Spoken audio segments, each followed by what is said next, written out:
So, hello guys. Ayan, andito tayo sa labas ng aming bahay at sobrang makulimlim. Ayan, oh.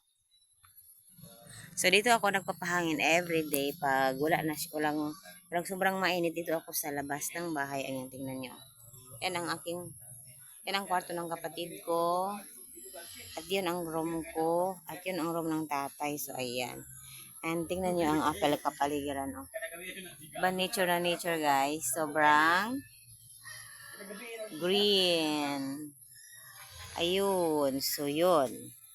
And, by the way pala, hindi ako makapag-live ng regular guys kasi yung load ko, yung internet ko is wala na, expired na. And yung kapatid ko, nagkukunik ako sa kanya minsan pero hindi palagi dahil minsan natutulog siya. Hindi ko din pwedeng didisturbuhin siya na magkunik lang ako kasi madali ding malubat yung cellphone pag laging nagkukunik ka na hotspot ba. Hindi ko alam kung alam nyo. But yun. At I'm sorry to all my English viewers because if I'm going to vlog, I use the Tagalog words because nga, ang hirap mag-English. Ang hirap talaga mag-English guys. Sobrang mahirap mag-English. Kaya yun. Ayan oh. Paligid yun.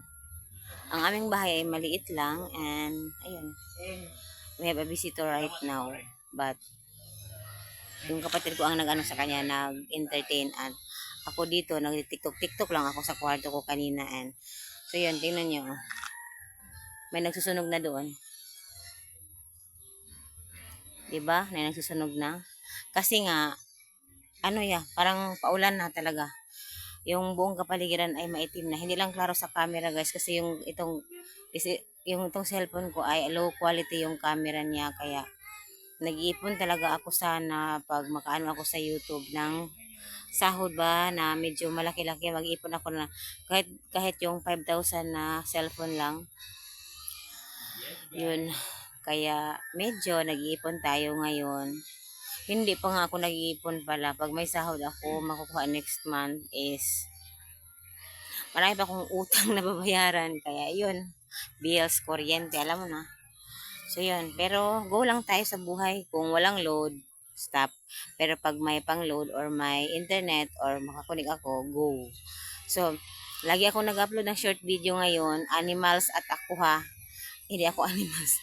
Mga manok, sometimes aso at ako kasi nga para hindi yung channel ko ba, parang hindi siya ano ba yung tawag na ma-stop ba, parang ma-stagnant yung ganun, para bang maano siya ba, yung nakahinto, kaya mag-ano ako ng mga short video para palaging may upload ba, consistency daw is the key, kaya yun ang ginagawa ko ngayon everyday guys. Kaya pasensyahan nyo na ang pagmumukha ko na nagtitiktok talaga ako para doon sa aking shorts video. So yun lang. Thank you so much guys for supporting. Thank you to Harley Dave, to Tita Marie. Thank you so much Tita Marie. Sobrang thank you Tita Marie.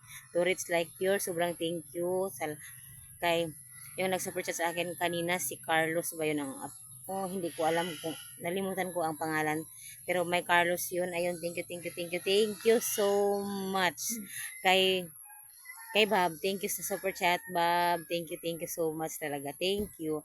So yun lang, bye bye for now.